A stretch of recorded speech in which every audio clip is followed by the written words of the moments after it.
అనలేదు ఇంతవరకు. అందులో అలాంటప్పుడు ఏముందని ఒక్కరు కూడా అనలేదు. ఎవరైనా ఎందుకు ఒప్పుకుంటారండి? అవును. సంజయ్ రెడ్డి గారు, ఇంతకు ముందు మీరు మాట్లాడుతూ మీ లైన్ కట్ అయింది. అదే అదే రోహిత్ గారు, ఇప్పుడు దేవికా మేడం చెప్పినా, నేను చెప్పినా, ఇంకెవరని చెప్పినా అది పిల్లలు తప్పు అని మనం తల్లిదండ్రులుగా మనం చెప్పాల్సిన మన బాధ్యత సార్ అది. నేను అనేది ఏంటంటే ఆ అబ్బాయి అప్పుడు ఫ్లోలో పాడిండా అంటే అట్లా కాదు. ఆ అబ్బాయి ఏమంటున్నాడు, ఒక జర్నలిస్ట్ నా మీద కేసు పెట్టాడు, నేను సారీ చెప్పను, నన్ను మొత్తం సమాజం అన్నప్పుడు మీరు ఎక్కడ వెళ్ళారని ఒక కక్షలాగా ఒక సైకోలాగా బిహేవ్ చేశాడు అబ్బాయి. అంటే ఇది సమాజం మీద ఎంతవరకు ప్రభావితం అవుతుంది అనేది వాళ్ళ ఫ్యామిలీ ఆలోచించాలి. ఇంకొకటి ఏంటి సార్ అంటే, మీరు ఫస్ట్ ప్రమోషన్ చేసుకున్నప్పుడు డెఫినెట్గా ఒక యువత మీద సమాజం ఒక బాధ్యతగా ముందుకెళ్ళాలి. ఒక మదర్గా చెప్పొచ్చు, ఒక మహిళగా మనం చెప్పొచ్చు, మంచి మూవీస్ తీయండి, సమాజానికి మంచి మూవీని ఇవ్వండి అని చెప్తున్నాము. ఒక మదర్, వాళ్ళ మదర్ అంటే నేను చాలా రెస్పెక్ట్ చేస్తా, మరి వాళ్ళ మదర్ని అడగాలి మనం లైన్లోకి తీసుకొని, మరి మీ బాబు ఇలా మాట్లాడాడు, ఇలా పాడాడు, మీకు నచ్చుతుందని వాళ్ళ మదర్ని అడిగితే తన మదర్ ఏం చెప్తుందో కూడా మనము ఆలోచించాలి రోహిత్ గారు. ఇంకో విషయం సార్, నేను చిన్న సంఘటన చెప్తాను. మొన్న రాము వెడ్స్ రాంబాయి మూవీలో ఒక హెచ్ఐవి ఇంజెక్షన్ ఇస్తే అనే ప్రభావము కర్నూలు జిల్లాలో మొన్న ఒక ప్రియురాలు అంటే ఒక భార్యకి ఇవ్వడము, అది మనం ఒక సంఘటనను చూసినాం. నాకు తెలిసి నిన్నమన్న ఈ సంఘటన అంటే ఇంతకుముందు హెచ్ఐవి బ్లడ్ ఎక్కించాలి అనే ఆలోచన కూడా ఎవరికి రాలేదు. అంటే అది సినిమాలో చూసిన తర్వాత ఎంత క్లియర్గా చూపించినారంటే ఆ బ్లడ్ తీసుకురావడము, ఇంజెక్షన్ దారి ఇవ్వడము, ఇలా చంపేయచ్చు అనే ప్రభావం అనేది సినిమా ప్రభావం. అది అంటే సినిమా ప్రభావము ఇక్కడ పడుతుందా పడట్లేదా అనేది సమాజం కూడా ఆలోచించాలి. అయితే మేమందరం ఇవాళ పని కట్టుకొని మాకేం పని లేక ఇక్కడికి రాలేదు. ఎందుకు అంటే సమాజంలో మార్పు, మీరు అన్నారు ఇందాక, ఒక బాధ్యత అనేది ఒక యువతకు ఉండాలి సార్. చిన్న పిల్లలకు ఇప్పుడు నిన్న రామ్ చరణ్ గారిది ఒక సాంగ్ వచ్చింది, చిగిరి చిగిరి సాంగ్, అది చాలామంది డ్యాన్స్ చేశారు, పాడారు. అందులో చిన్నగా మీరు ఇంకొక విషయము, శివాజీ గారు ఒక సమాన్లు అన్నప్పుడే ఇంతమంది రియాక్ట్ అయ్యారు కదా, ఇది ఇంకా చాలా దారుణమైన పదం సార్ ఇది నిజానికి. అంటే సంజయ్ రెడ్డి గారు, తెలుగు సినిమాలో పాటలు ఈ సాహిత్యం అంతా కూడా బూత్ సాహిత్యమే, కానీ అది ఇంత డైరెక్ట్ మీనింగ్లో ఉండదు, వేరే రకంగా ఓకే ఉంటుంది. దాన్ని అడాప్ట్ చేసేసుకున్నారు జనాలు. నిజానికి తెలుగు సినిమాలో ఉన్న ఒక్కొక్క పాటని, ఒక్కొక్క పదాన్ని వివరించి చూస్తే తల ఎక్కడ పెట్టుకోవాలో తెలియని విధంగా ఉంటుంది. ఓకే, పునది డైరెక్ట్ మీనింగ్ కాదు కాబట్టి పక్కన పెట్టేద్దాం. సో ఇక్కడ డైరెక్ట్ బూతే కదా, బూతే కదా. అది ఆ మాట మనం అనడానికి ఇష్టపడట్లేదు. బట్ ఏంటంటే సార్, అది ఆ జీ డాష్ డాష్ డాష్ అని ఆ పిల్లోళ్ళలో పాడే విధానం మీరు చూడండి. ఒక అసలు సమాజం మీద ఒక ఈయన ఏదో చేస్తున్నట్టుగా ఆ ఫేస్ కదలికలు చూడండి. మీరు తల్లిదండ్రులు గమనించాలి. ఎందుకంటే సమాజము ఇది ఎవరు కూడా హర్షించరు. ఎందుకంటే మరి తండ్రికున్న ఓపిక, తన తండ్రి ఎంత కష్టపడి పైకి వచ్చారో మరి బహుశా కొడుకు చెప్పాల్సి ఉండే. ఎందుకంటే ఆ అబ్బాయి చూసుంటాడు చిన్నప్పటి నుంచి, మంచి మంచి సీరియల్ తీసుకొని ఇలా వచ్చారు. కానీ నేను ఇవాళ అయితే ఇంకొకటి ఏమనుకుంటుంది రోహిత్ గారు, సమాజంలో ఇట్లా కాంట్రవర్సీ అయింది అనుకోండి, ఒక స్టార్ అయిపోతాం మనం, ఇంకా సమాజంలో ఫ్రీ పబ్లిసిటీ వచ్చేస్తుంది అనే ధోరణి కూడా ఆలోచిస్తున్నారేమో అనిపిస్తుంది.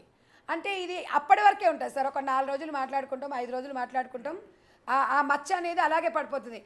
ఇట్లా ఈ అబ్బాయి ఇలా అనేది మనము నిజ జీవితంలోకి వచ్చినప్పుడు ఆ ప్రభావం పడుతుంది. నిజ జీవితం సినిమా మీరు ఇందాక అన్నారు చూడండి, సెన్సార్ బోర్డుని చాలామంది చాలా సందర్భాలలో చాలామంది అన్నారు. కానీ సెన్సార్ బోర్డు ఇవాళ తన బాధ్యత నిర్వహించిన తర్వాత కూడా మళ్ళీ చెప్తున్నాడు, తనంతలో తనే చెప్తున్నాడు, ఇది వద్దని చెప్పారు అయినా నేను పాడుతున్నానంటే నీ పైచాచిక ఆనందమే కదా. వినండి ఒకసారి ఆ బయట వేద్దాం. ఇప్పుడు మీరు అలా గుర్తు చేస్తారు సరిగ్గా సమయానికి సంజయ్ రెడ్డి గారు అండ్ దేవికారాణి గారు, మీరు కూడా వినండి. దేవికారాణి గారు మీరు కూడా వినండి. ఒక్కసారి ఆ పాట అయిపోయిన తర్వాత శేఖర్ భాష కూడా మనతో జాయిన్ అయ్యాడు. శేఖర్ భాష మగవారి వాయిస్ని ఎక్కువగా వినిపిస్తుంటుంటాడు. ఇప్పుడు శేఖర్ భాష ఏ వాయిస్ వినిపిస్తాడో చూద్దాం. శేఖర్ భాష హాయ్. ఒకసారి శేఖర్ భాష వచ్చావు కాబట్టి పాట ఏం పాడాడు, గు అన్న దగ్గర డాష్ ఫిల్ చేసుకోవాలి. మేము చూపించలేకపోతున్నాం, మేము మాట్లాడలేకపోతున్నాం. శేఖర్ భాష బహుశా విని ఉండి ఉంటారు. సో పాట ఏం పాడాడు, పాట పాడిన తర్వాత ఎలా సమర్థించుకున్నాడు ఫస్ట్ పీస్ పాట వేద్దాం. చేసి చూడు నీ పుచ్చ పేలదా, నా అడ్డాకి వస్తే నీ గుడ్డలుడవా. పగలతోటి పగల కొట్టే వేటలింక మొదలు, మడత పెట్టి మెడలు పట్టి టిచ్చుతోనే హడలు. నీ అక్క కోడితే మొక్కగలి రక్తం వస్తుంది. గుంజి గుంజి గుంజి గుంజి గుంజి గుంజి పగల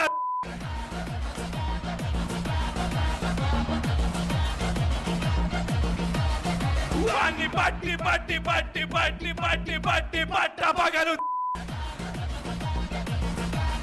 నర్వస్నెస్ ఉంది. ఇందాకే ఒక పాట పాడాను, సో ఆ పాట కూడా ఇక్కడ అందరికీ నచ్చింది, క్లాప్స్ కొట్టారు. పాడుతున్నప్పుడు ఒక్కళ్ళు కూడా ఏం మాట్లాడలేదు, అర్థమైంది, చూస్తున్నారు అది.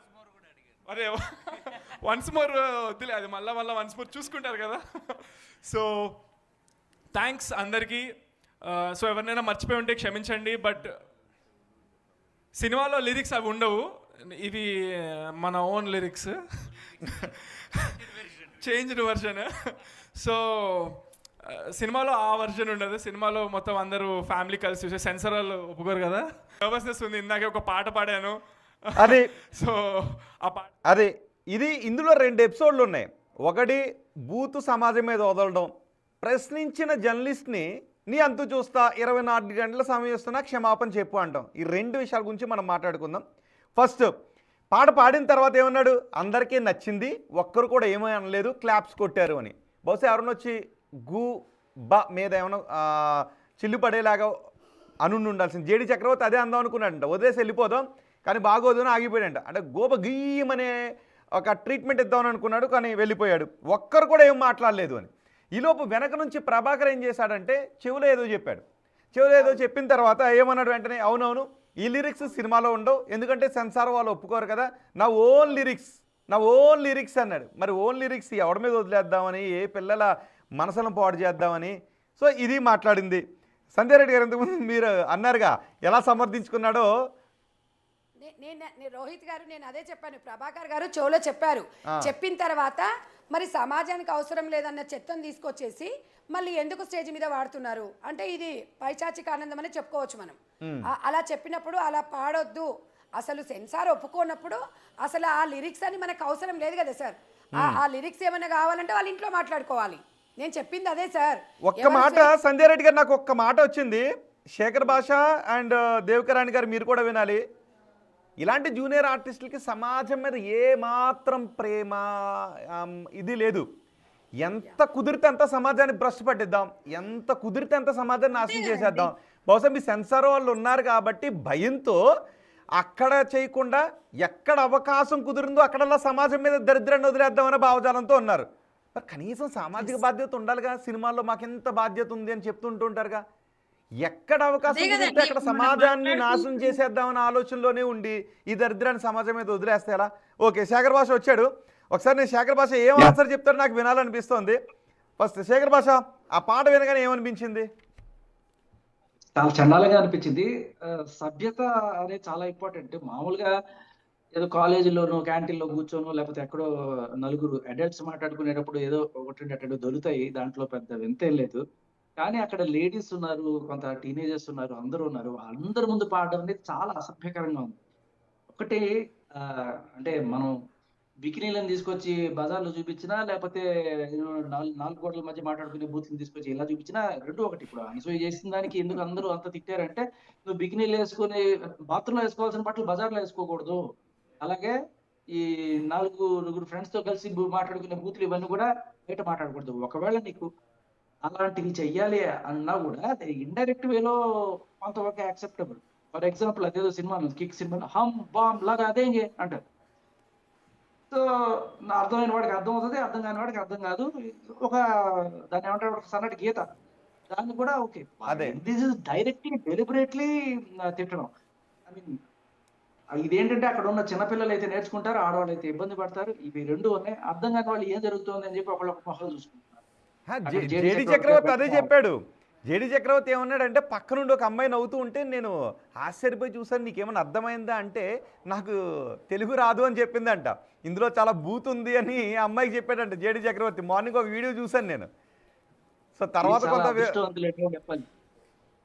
సో తెలుగు రాని అమ్మాయిలు విని నవ్వుకున్నారు, ఏదో ఆ ఫ్లో ఆ మ్యూజిక్ ఇదంతా బాగుంది అని అనుకుని నవ్వుకున్నారు తప్ప లిరిక్స్కి ఎవరు చప్పట్లు కొట్టలే నాకు తెలిసి. పైగా జేడి ఇంకో మాట అన్నాడు, మేము సహజంగా అక్కడికి వెళ్ళినప్పుడు వాళ్ళు ఏం చెప్తున్నారో వినకుండా ఎవరినో పలకరించే పనిలో ఉంటాం, గమ్మును ఓవర్లాప్ అయిపోద్ది, ఆ తర్వాత అంతా అయిపోయిన తర్వాత మామూలుగా చప్పట్లు కొడుతుంటుంటాం, దీనిలో భాగంగా కొట్టామేమో తప్ప ఆ బూతుని నేను ఎక్కడ ఇది చేస్తూ కాదు అని జేడి చక్రవర్తి అన్నాడు. ఎవరు హర్షించరు రోహిత్ గారు. ఈ వర్డ్ని ఎవరు కూడా సభ్య సమాజం ఎవరు కూడా దీన్ని కరెక్ట్ అని చెప్పరు. మేము అనేది ఏంటంటే వాస్తవంగా ఇప్పుడు శేఖర్ భాష గారు చెప్పినా, దేవిక మేడం చెప్పినా, ఎవరని చెప్పినా కామన్గా మనము మాట దొరలడం వేరు. కానీ ఈ అబ్బాయి నేను ఓన్గా రాసుకున్నా అంటే ఈయన ఏదో పెద్ద భాగవతం రాసి ప్రజలకి ఈయన ఏదో అంకితం చేస్తున్నట్టుగా మాట్లాడిండు. చాలా తప్పండి. నేను చెప్పాల్సింది ఏంటి సార్ అంటే, సమాజానికి మంచి మెసేజ్ని ఇవ్వండి. మీకు ఒకటండి, ఎవరు వచ్చి ఎవరు మీకు చెప్పే టైం ఎవరికి లేదు. కానీ సమాజానికి మీరు మంచి మెసేజ్ ఇవ్వాలనుకున్నప్పుడు ఒక బాధ్యతగా ముందుకెళ్ళండి. ఆ బాధ్యత అనేది ఇప్పుడు స్వయంగా వీళ్ళందరూ ఉన్నారు కదా సార్. ఇప్పుడు ప్రభాస్ గారు తన ఓన్గానే వాళ్ళ పెదనాన్న ఉన్నా కూడా ముందుకొచ్చారు. అంటే తనతోనే అంటే తన టాలెంట్తోనే వచ్చారు. ఇవాళ చిరంజీవి గారు అంత పెద్ద స్టార్ అయినా కూడా రామ్ చరణ్ గారిలో టాలెంట్ ఉంది. ఆ టాలెంట్తోనే ముందుకొచ్చారు. ఇవాళ ప్రభాస్ కానివ్వండి, ఎవరైనా కానివ్వండి, మహేష్ బాబు ఉన్నారు సార్, వాళ్ళ ఫాదర్ ఒక హీరో అయినా కూడా వాళ్ళు ఎంత అనుకోగానే మంచి మంచి సినిమాలు తీస్తారు.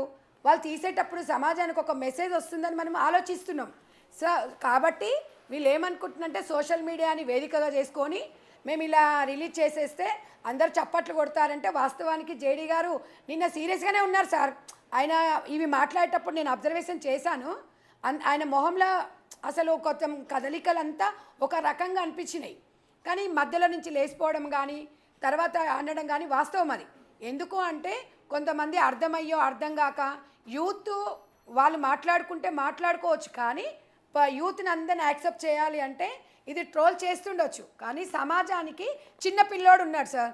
చిన్న పిల్లోడు ఉండి ఈ డాష్ని జీ జీ జీ అంటే, నాన్న జీ జీ అంటే ఏంటి నాన్న అని పిల్లోడు వచ్చి తల్లిదండ్రులను అడిగితే ఏం చెప్తాం సార్ మన సమాజానికి? నేను అదే అంటే మనం ఏం మెసేజ్ ఇస్తున్నాము సమాజానికి అనేది నేను అడుగుతున్నాను. ఒక మంచి మూవీ తీయడము, మీ కొడుకు హీరో కావడం ఓకే, దాంట్లో తప్పు లేదు, మీరు ఎంకరేజ్ చేశారు ఓకే. అంటే డబ్బు ఉందని అహంకారమా? అంటే ఫాదర్ సంపాదించాడు బాగా, మొత్తం ప్రొడ్యూసర్ని మా నాన్ననే, అన్నీ నేనే, అంత నేనేం చెప్తా అదే వినాలని అహంకారమా? యూత్ అలా మాట్లాడుతున్నప్పుడు తల్లిదండ్రుల బాధ్యత ఎంత ఉంటుందో నేను ఒక తల్లిగానే చెప్తున్నాను. ఒక తల్లి వయసు నాకు ఉంది కాబట్టి మనము ఒక మంచి మెసేజ్ ఇవ్వాలనుకుంటున్నాను. ఇప్పటికైనా మార్చుకో బాబు, నువ్వు మార్చుకొని నువ్వు సారీ చెప్పను నేను చెప్పను అని చెప్పేసి ఎవరి మీద నువ్వు కక్ష సాధింపిస్తున్నావు మమ్మల్ని సమాజం అన్నది అంటే, ఈరోజు మీ నాన్నని ఆదరించి అభిమానించిన వాళ్ళు ఆడవాళ్ళు. అంతరంగాలు సీరియల్లో మీ నాన్న చాలా బాగా చేశాడు, అడగండి. మీ అనుబంధాల దాంట్లో కూడా మీ నాన్న చాలా బాగా చేశాడు. ఆ రోజు కూడా అందరూ యావత్ ప్రపంచం మీ నాన్న సీరియల్ని చాలామంది యాక్సెప్ట్ చేశారు. ఈరోజు మీ నాన్న అడుగుజాడలో నడవాలి. కానీ నేను అది కాదండి, నేను డిఫరెంట్గా ఉంటా, నువ్వు పాడే అది కూడా బాగాలేదు. సాహిత్యము వినడానికి అసహ్యంగా అనిపిస్తుంది. అరే చెప్పినా కూడా సారీ చెప్తున్నా అన్నావు. సారీ ఎవరికి చెప్తున్నావు బాబు? నువ్వు నీ విఘ్నత అది. సారీ అనేది నీ విఘ్నత అంతే తప్ప సారీ చెప్పలేదు. అక్కడ పాట గురించి సారీ చెప్పలేదు. అదే సార్, ఇప్పుడు సారీ నేను చెప్పను అనేది మీ విఘ్నత అంటున్నా. అది మీరు చెప్పాలి. సమాజానికి నువ్వు కావాలి అనుకున్నప్పుడు, సమాజం నీకు కావాలనుకున్నప్పుడు ఓకే అండి, మీరు పెద్దలు చెప్తున్నారు కదా, నాది ఇక్కడ ఏదైనా తప్పు జరుగుంటే క్షమించమని తప్పేముంది సార్ దాంట్లో. ఇంకొకటి ప్రభాకర్ గారు, నేను వాళ్ళ ఫ్యామిలీకి చెప్తున్నాను, మీరు ఆడియన్స్ అనేది పబ్లిక్లోకి వచ్చి ఎవరు చెప్పరు సార్. ఆడియన్స్ అనేది మెసేజ్ రూపకంలో పెడతారు, ఆ మెసేజ్ చదువుకోమనండి. మనం సభ్య సమాజం ఎలా అవుతుందంటే మంచి మెసేజ్ని ఇవ్వండి. కానీ నేను మొత్తం నా కొడుకుని ఏదో ఒక రకంగా ప్రమోట్ చేయాలి అంటే మీరు కొడుకు పక్కనే ఉన్నారు. మీ కొడుకు ఎవరైనా ఎదిగినప్పుడు ఒకవేళ విజయం సాధించినప్పుడు సంతోషం ఉంటుంది, దాంట్లో ఎవరు కాదనము, మంచిగా సాధించాలంట. కానీ చెడుదారిలో పోతున్నప్పుడు ఒక తండ్రిగా మీరు వెనుక నుంచి ఉండి మీరు ఎందుకు ప్రశ్నించలేదని అడుగుతున్నాను నేను ఈరోజు. కాబట్టి మీరంటే ఒక రెస్పెక్ట్ ఉంది మాకు. మిమ్మల్ని మేము మీ పిల్లల్ని ఎట్లా పెంచారని కాదు, యువత కొంత ప్రభావం అనేది మీరు చెప్పారు, మీరు అన్నారు కదా సినిమా ప్రభావం. డెఫినెట్గా సినిమా ప్రభావము పిల్లల పైన యువత పైన ఉంటుంది. అది ఈరోజు ఉంటుంది. కాబట్టి రోహిత్ గారు మేము అనేది ఏంటంటే ప్రతి వాళ్ళు కూడా ఒక మంచిది రావాలంటే కానీ నిన్న ఆ అబ్బాయి అన్న మాటకి ఆ పాటకి మీరు ఓటింగ్ పెట్టండి. అసలు వాళ్ళ ఫ్యామిలీలో వాళ్ళ మదర్ కూడా ఒప్పుకోదు సార్. నేనైతే చెప్తున్నాను కదా, వాళ్ళ మదర్ కూడా ఒప్పుకోదు. కరెక్ట్, ఖచ్చితంగా. ఇంకొక విషయం, దేవకరణ్ గారు ఒక్క నిమిషం రైతు గారు, అయితే ఒక జర్నలిస్ట్ పైన మనము కేసులు పెట్టడము అనేది ఎట్లా అంటే, ఇవాళ ఒక జర్నలిస్టే సార్ ఈరోజు సినిమా ఎంటర్టైన్మెంట్ చూపించడము. జర్నలిజం అనేది ప్రజలకి వరదిగా ఉంటుంది. అయితే ఒక సినిమా పబ్లిక్లోకి వచ్చినప్పుడు చాలామంది చాలా రకాలుగా మాట్లాడుతుంటారు. దాన్ని మీరు మీరు ఇట్లా నెగిటివ్గా పాజిటివ్గా ఏదైనా ఈక్వల్గా తీసుకునేటట్టయితే పబ్లిక్లోకి రావాలి. ప్రశ్నించిన వాళ్ళ మీద కేసులు పెట్టడం అనేది అవివేకం. అది కరెక్ట్ కూడా కాదు. ఆ కేసులనే నిలబడవు. ఏం వార్నింగ్ ఇచ్చాడో చూడండి ఒకసారి వార్నింగ్ ఇస్తూ అన్నాడు. 24 గంటలు టైం ఇచ్చిన ఆ వార్నింగ్ వీడియో ప్లే చేద్దాం ఒకసారి పీసీఆర్. కుమార్ వేముల, నీకు 24 hours టైం ఇస్తున్నా.